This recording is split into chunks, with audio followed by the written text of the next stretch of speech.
महाराष्ट्रामध्ये दररोज 6 ते 7 शेतकरी आत्महत्या करतोय।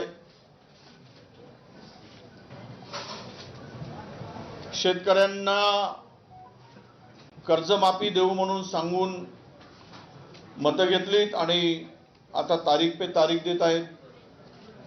जूनचा मुहूर्त काढण्याचं सांगितलं जात आहे, पण शेतकऱ्यांच्या कर्जमुक्तीचा पत्ता नाही। मुळात हे सरकार, खरं तर मी सुरुवातीलाच सांगितलं की 1980 मध्ये भारतीय जनता पक्षाचे, त्यावेळी जनता दल होतं, मला माहित नाही, भास्कररावजी सांगू शकतील,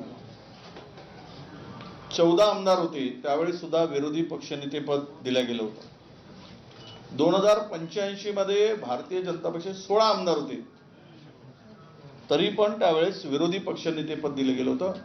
आम्ही कधीही काँग्रेसनी, तत्कालीन आम्ही सत्ताधारी म्हणून, ते संविधानिक पद रिक्त ठेवलं नाही। पण विरोधकांची भीती वाटते की काय, किंवा सरकारला मनमानी कारभार करायचा आहे, वाटेल त्या पद्धतीनं राज्याचा गळा हाकायचा आणि काम करायचं आहे। त्यामुळे ही दोन्ही पदं रिक्त ठेवून जर चहापाण्याला बोलवत असतील तर त्यावर बहिष्कारच टाकणं बरं, हे समजून आम्ही तो निर्णय घेतला आहे। मला सुरुवात आम्ही या राज्यातील शेतकऱ्यांच्या संदर्भात केली। प्रचंड शेतकरी संकटात आहे, अडचणीत आहे।